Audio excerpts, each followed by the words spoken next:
he said if we do this, and then together you have this like perfect combination of like uber confidence and then this insecurity, and then you make these things that are just masterpieces. Ladies and gentlemen, welcome back to the channel. Today, we're diving deep into the world of comedy, controversy, and raw honesty, because we're talking about Andrew Schulz's explosive appearance on the Joe Rogan Experience. If you love Schulz's fearless comedy and Rogan's mind-bending conversations, stick around because we're covering it all: psychedelics, parenting, woke culture, and even the American dream. And trust me, there's a lot to unpack. So let's start with one of the hottest topics from the episode: psychedelics. Now, we all know Rogan is a huge advocate for substances like DMT, ayahuasca, and psilocybin, but Schulz?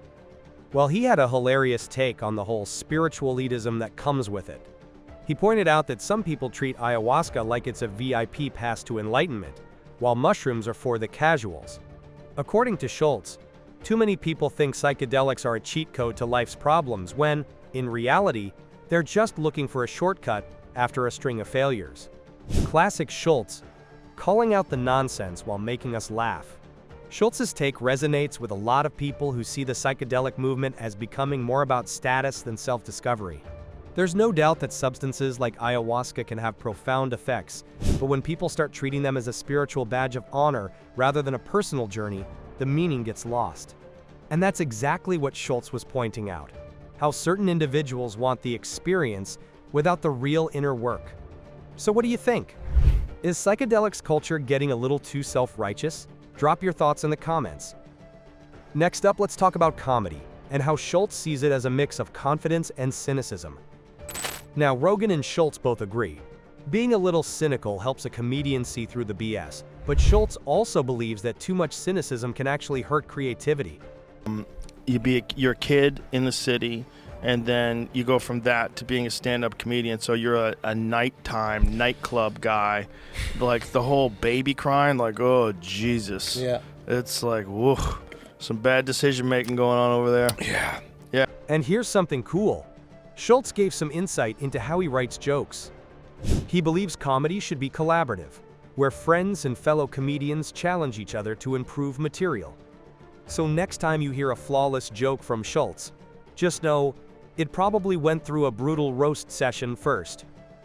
If you've ever wondered how Schulz keeps dropping bangers, this is why. He's open to criticism and knows that great comedy isn't born in an echo chamber. He even talked about how some of his most viral bits started as rough ideas that got sharpened through relentless feedback. That's the mark of a great comedian, someone who embraces the process instead of just seeking validation. Okay, here's where it gets spicy. Schulz and Rogan took aim at corporate culture and the woke takeover of workplaces. Schulz joked about how people already fake their personalities at work, so when woke culture shows up, it just becomes another thing people pretend to care about. He and Rogan agreed that authenticity is slowly dying in these environments because everyone is afraid of saying the wrong thing. They discussed how companies push inclusivity and diversity slogans while failing to foster an environment where employees can actually speak openly. It's like people are walking on eggshells, afraid that a single misstep will get them canceled. Schulz and Rogan questioned if this culture is actually helping or if it's just creating more fear and dishonesty in the workplace. Look, whether you agree or disagree, you can't deny that Schulz has a point. Are we losing our ability to have real conversations at work? Let us know in the comments. And here's something that might surprise you. Schulz got real about fatherhood. He and his wife, Emma Turner, recently welcomed their baby girl, Shiloh Jean Schulz. But the road to parenthood wasn't easy. They had to go through IVF, which took an emotional toll on them. Now, if you've been following Schulz for a while, you know he's never been the soft and sensitive type. But fatherhood? It's changed him. He admitted that becoming a dad shifted his whole perspective on life, making him more empathetic and appreciative of the struggles parents go through. Get something that you're addicted to. Longevity exercise or regimens or whatever it is are very easy to do. Because you're not really doing them so you can live to 100. You're like, how do I play this thing next week? Right. Schulz reflected on how parenting has made him rethink his priorities. He talked about the sacrifices parents make for their kids and how he now sees life through a different lens.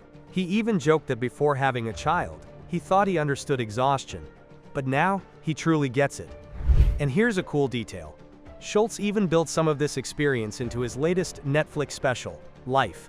If you haven't watched it yet, you're missing out. Now, we all know Rogan loves to talk about peak performance, and this episode was no different. Schulz and Rogan got into a discussion about recovery techniques, especially cold plunges. Schulz admitted that he's been experimenting with them to boost testosterone and recovery after workouts. But the real eye-opener? Stem cell therapy. Both Schulz and Rogan talked about the potential for using stem cells to heal injuries and improve overall health. Schulz revealed that he's been diving deep into alternative health treatments. As a comedian who's always traveling, performing, and pushing his body, recovery is key. And with Rogan being a huge advocate for biohacking, the conversation naturally led to the cutting-edge ways people are optimizing their bodies.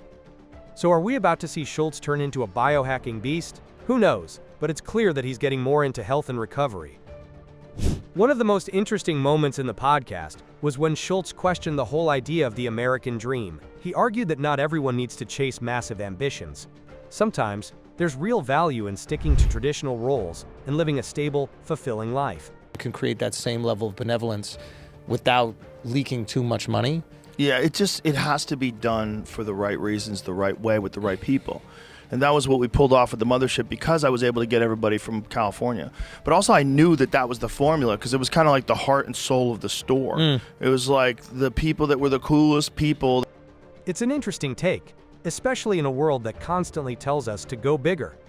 Schulz shared that, while he's all for ambition and success, he believes that society puts too much pressure on people to always strive for more. He emphasized that true happiness isn't always found in massive achievements.